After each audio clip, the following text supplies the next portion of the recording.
Bismillahirrahmanirrahim. Terjemahan buku Ihya Ulumuddin karya Imam Al-Ghazali. Cetakan tahun 1998. Buku jilid ke-1 mulai halaman 86. Kitab Ilmu. Lanjutan dari sebelumnya. Kalaulah tergambar dapat dihafal semua yang didengar, maka menulis itu tidak perlu lagi. Tetapi pada galibnya lemah dari hafalan, maka menulis itu menjadi penting.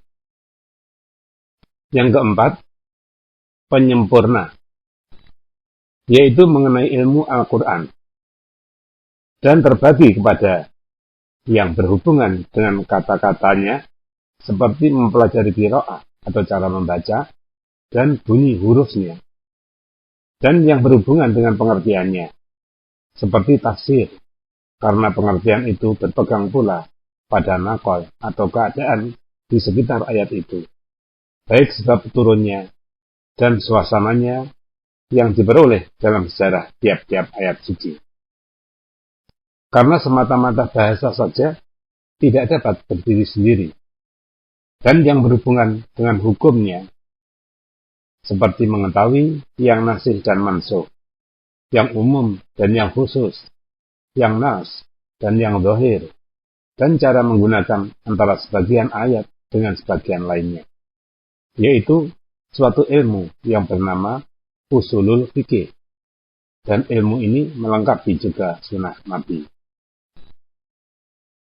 Adapun ilmu penyempurna pada hadis Nabi dan peninggalan-peninggalan sahabat atau athar, yaitu ilmu mengenai perawi-perawi hadis, namanya, keturunannya, nama-nama sahabat, kepribadiannya, dan ilmu mengenai adalah atau kejujuran perawi-perawi dan keadaan mereka dalam meriwayatkan hadis, supaya dapat membedakan antara hadis lemah dan hadis kuat, dan mengetahui umur mereka, supaya dapat membedakan antara hadis mursal dan hadis musnad, dan juga mengetahui yang berhubungan dengan musnad itu. Catatan hadis mursal, yaitu perawi-perawinya tidak jelas sambung menyambung sampai kepada Nabi SAW. Sedang hadis musnad adalah jelas dan terjemah. Inilah ilmu-ilmu syariah, dan semuanya itu terpuji. Bahkan semuanya termasuk fardu kifayah. Jikalau Anda tanyakan, mengapa aku hubungkan ilmu fikih dengan ilmu dunia, dan ulama-ulama fikih dengan ulama-ulama dunia? Aku menjawab, bahwa ketahuilah, sesungguhnya Allah Ta'ala menjadikan Adam alaihissalam dari tanah, dan keturunannya dari unsur-unsur bahan dari tanah dan air hanyir. Mereka dikeluarkan dari tulang sulbi laki-laki ke dalam rahim wanita. Dari situ ke dunia, kemudian ke kubur, kemudian ke padang mahsyar, kemudian ke surga atau ke neraka. Inilah permulaan mereka, dan inilah kesudahan mereka. Dan inilah tempat kediaman mereka. Dijadikan dunia tempat mencari perbekalan untuk akhirat, supaya dapat diperoleh dari dunia itu apa yang patut untuk perbekalan itu. Dengan keadilan, maka lenyaplah segala permusuhan, dan kosonglah para alim ulama dari kesibukan. Tetapi manusia itu memperoleh dunia dengan nafsu syahwat, lalu timbullah bermacam-macam permusuhan. Maka perlulah kepada penguasa atau sultan untuk memimpinnya. Dan penguasa itu memerlukan kepada undang-undang atau qanon untuk memimpin umat manusia. Ahli fikih ialah orang yang tahu dengan undang-undang siasat, jalan mengetengahi di antara orang-orang banyak apabila bertengkar di bawah hukum hawa nafsu.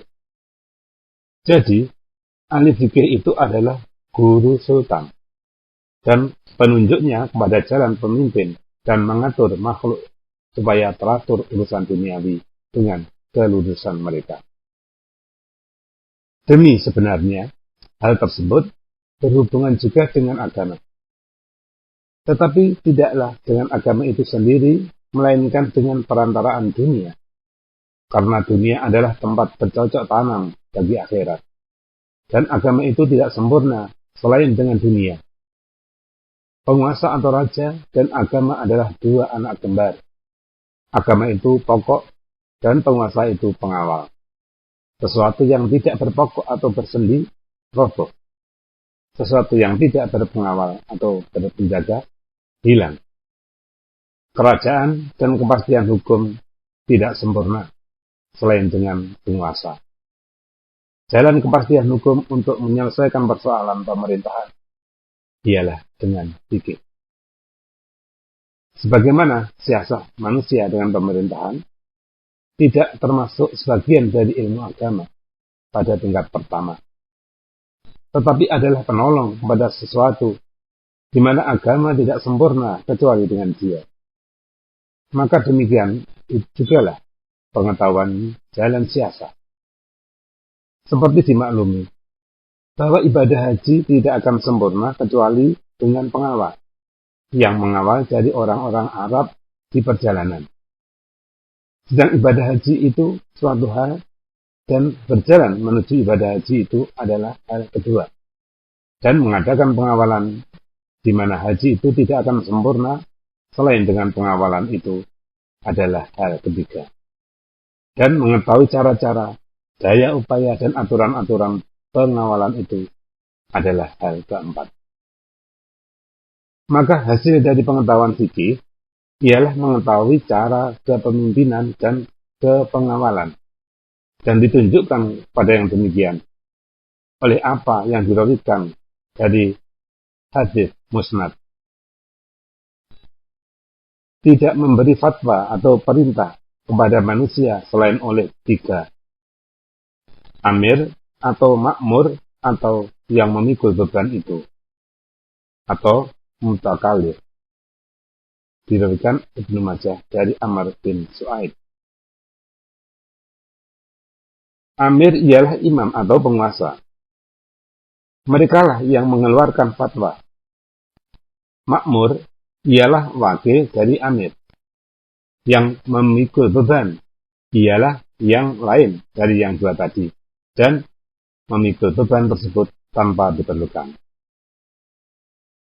Para sahabat Nabi radhiyallahu anhu menjaga diri dari mengeluarkan sesuatu fatwa, hingga masing-masing mereka menyerahkan kepada temannya, dan mereka tidak menjaga benar apabila ditanyakan tentang ilmu Al-Quran dan jalan akhirat. Pada setengah riwayat, ganti dari yang memikul beban itu ialah orang yang bekerja dengan riya. Maka orang yang mau memikul risiko dengan menyatakan semua fatwa, sedang dia tidak ditugaskan untuk itu, maka tidak ada maksud orang itu selain mencari kemegahan dan harta. Jika Anda menyatakan kepada saya bahwa pendapatku tentang ilmu fikih itu, kalaupun betul, hanya mengenai hukum penganiayaan, hukum denda, hutang piutang, dan penyelesaian persengketaan, maka tidaklah betul mengenai bagian ibadah dari hal puasa dan sholat, dan tidak pada yang melengkapi, dan tidak pada yang dilengkapi oleh sebagian adat dari hukum muamalah, jadi penjelasan halal dan haram. Ketahuilah bahwa yang terdekat dari apa yang diperkatakan oleh ahli fikih dari amal perbuatan, di mana amal perbuatan itu adalah amal perbuatan akhirat, ialah tiga hal: Islam, sholat, zakat, dan halal dan haram.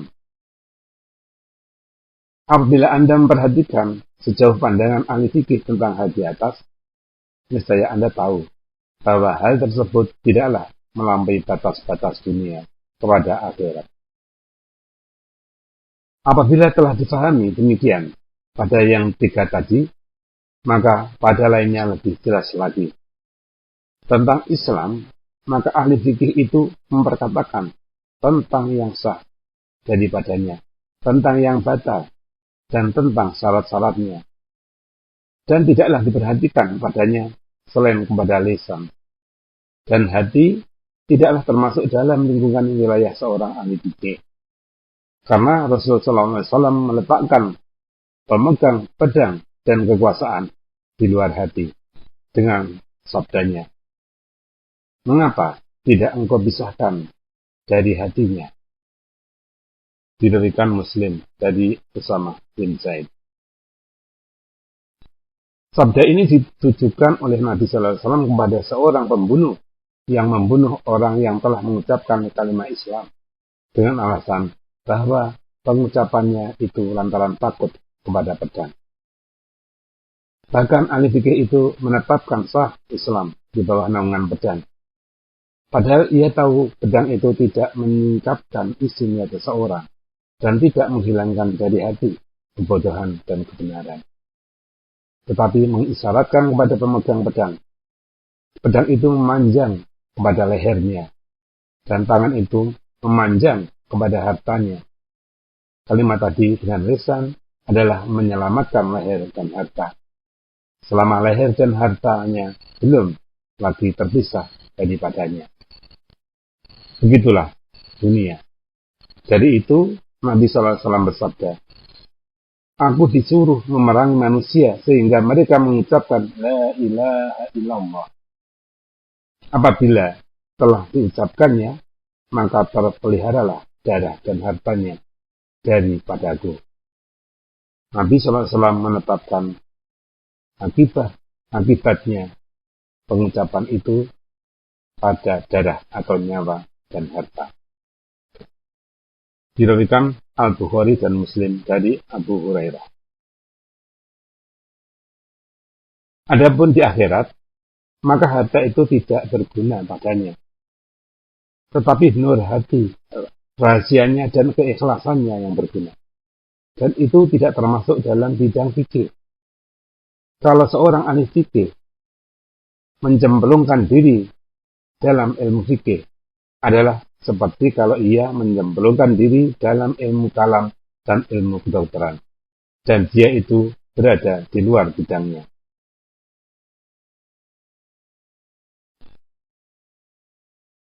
Mengenai sholat, maka ahli fikih itu berfatwa dengan sah bila sholat itu dikerjakan dengan bentuk segala perbuatan sholat, serta jelas syarat-syaratnya, meskipun ia lengah dalam seluruh sholatnya, dari awal sampai akhir. Asik berpikir menghitung penjualan di pasar, kecuali ketika bertakbir. Salat semacam itu tidaklah bermanfaat di akhirat. Sebagaimana pengucapan dengan lisan mengenai Islam tidak adalah manfaatnya. Tetapi ahli fikih berfatwa dengan sahnya. Artinya apa yang telah dikerjakan telah berhasil menuruti bunyi perintah dan hapuslah daripadanya hukum bunuh dan belah. Adapun khusyuk dan menghadirkan hati yang menjadi amal perbuatan akhirat dan dengan itu bermanfaatlah amal zahir, maka tidaklah disinggung-singgung oleh ahli fikih.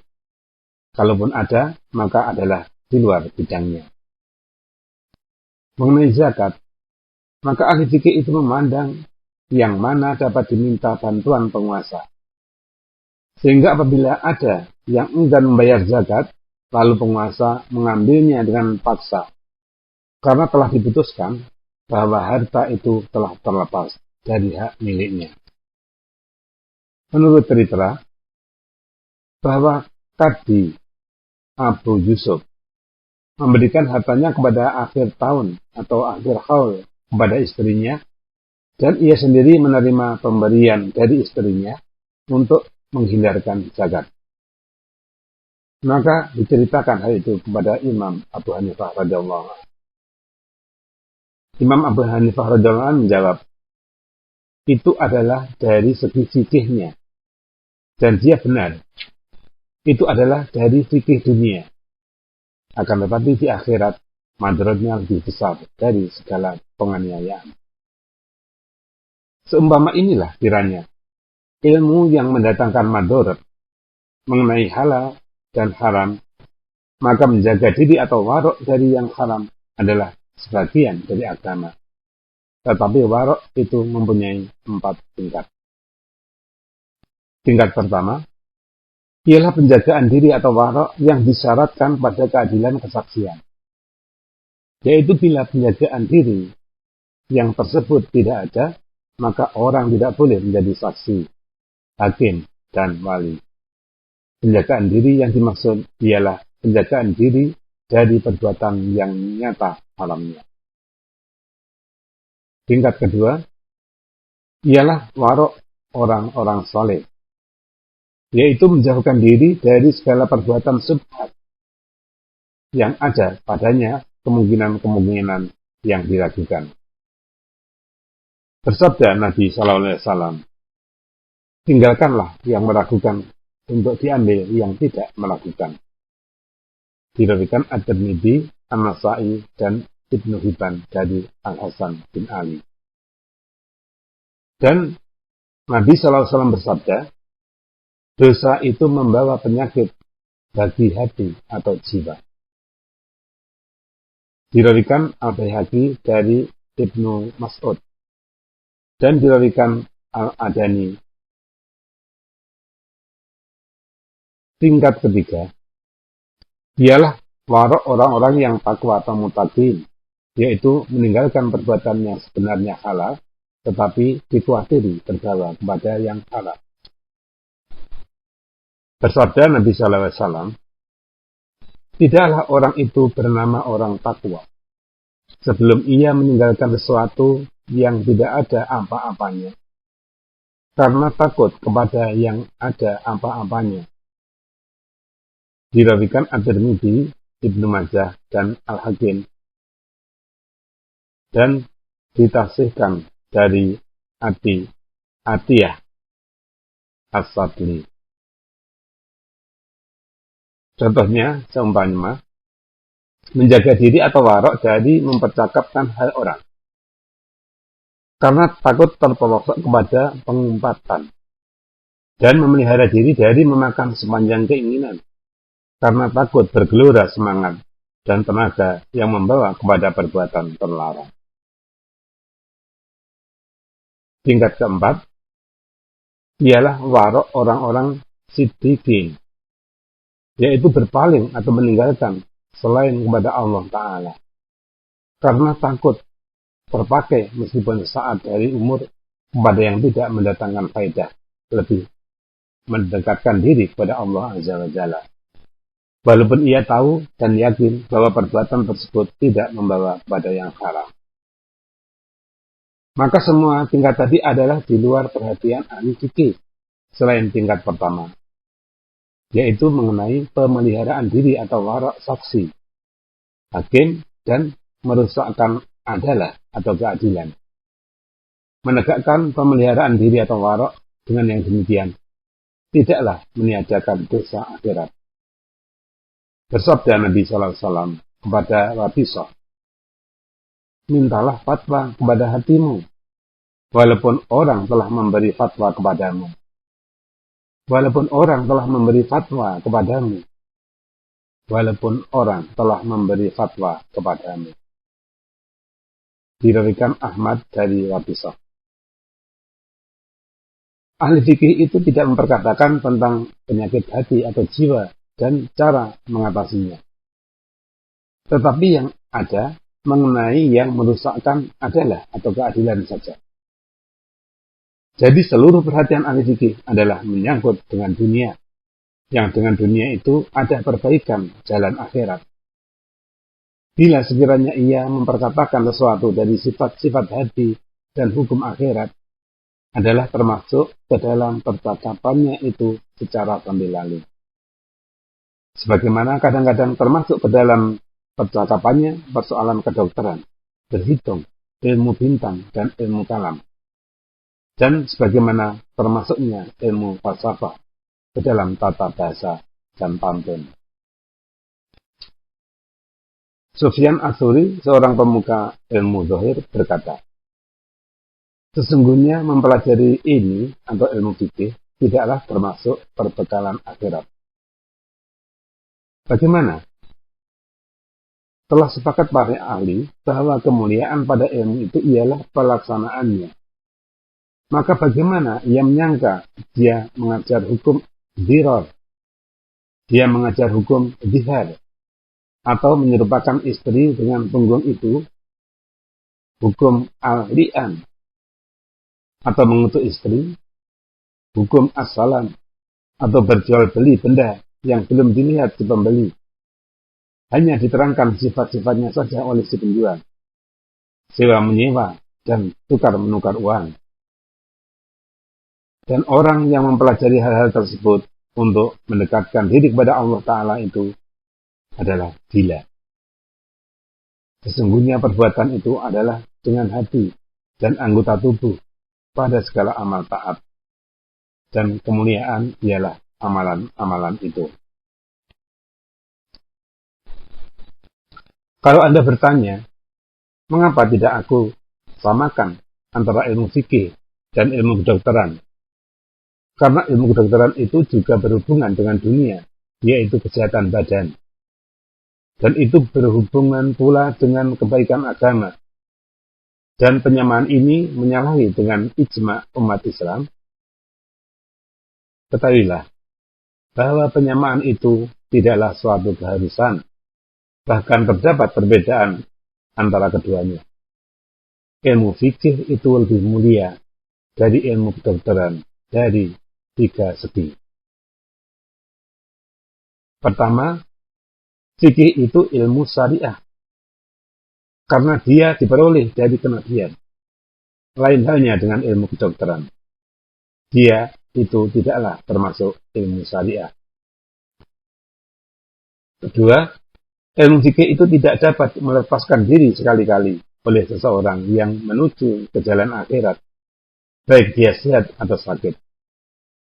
Sedang ilmu kedokteran tidak diperlukan selain oleh orang sakit, dan orang sakit itu sedikit.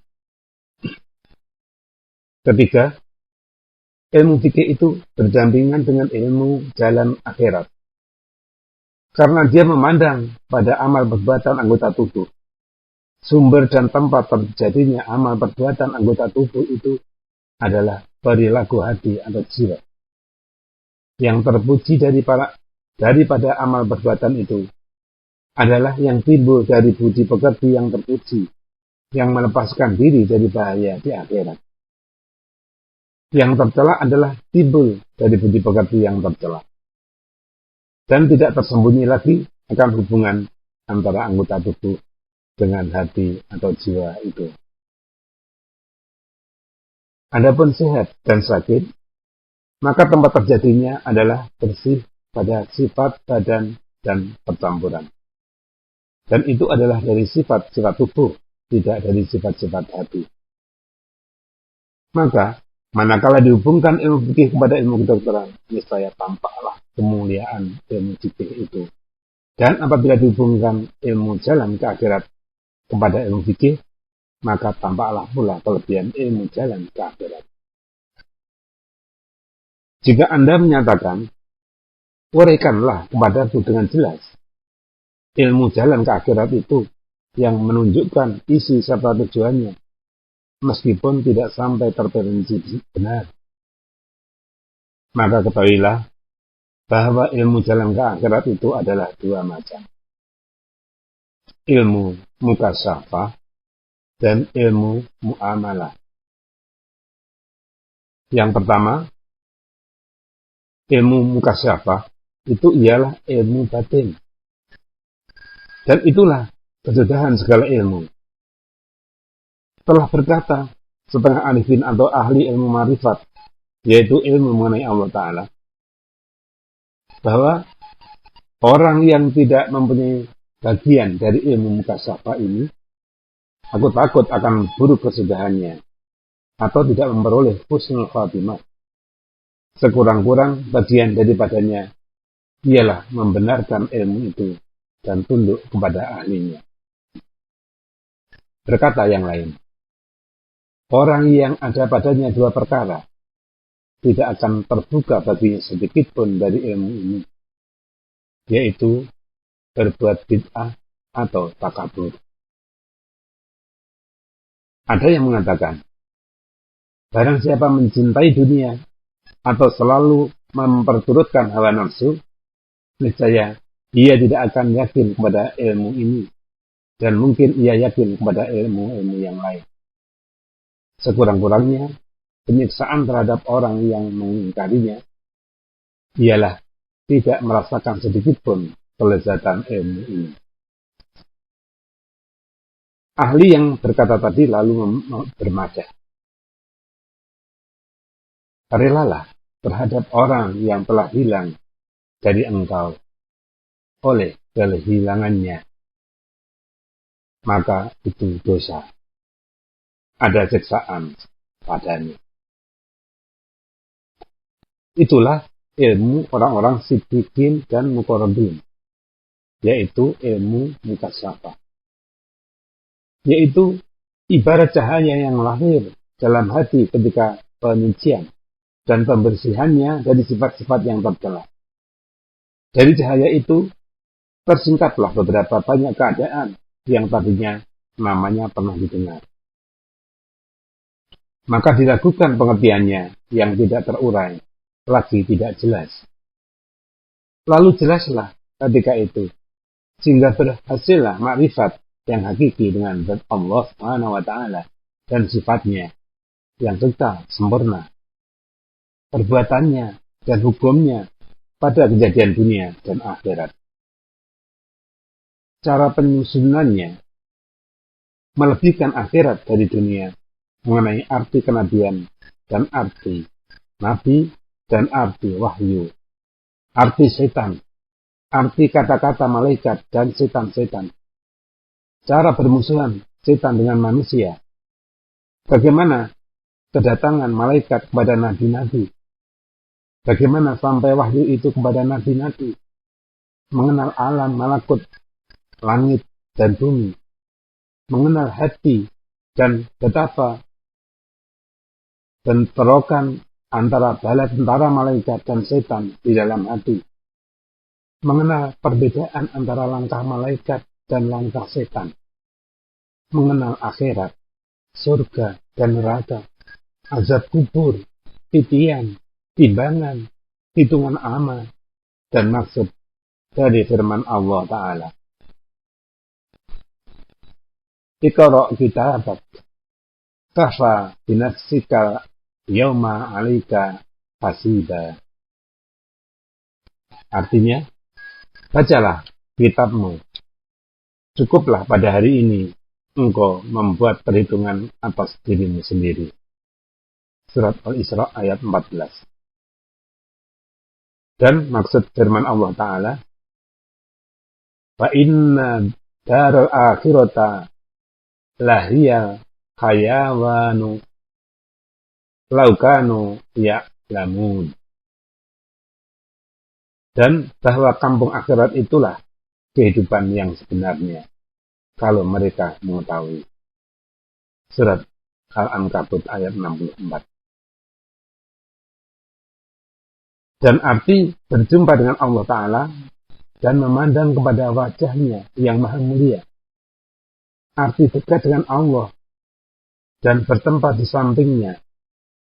Arti memperoleh kebahagiaan dengan menemani alam arwah, malaikat dan nabi-nabi.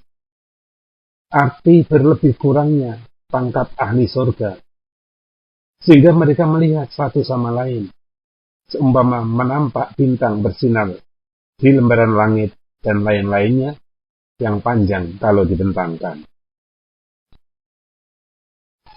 Karena manusia mengenai pengertian hal-hal yang tersebut di atas sudah membenarkan pokok-pokoknya, mempunyai bermacam-macam tingkat.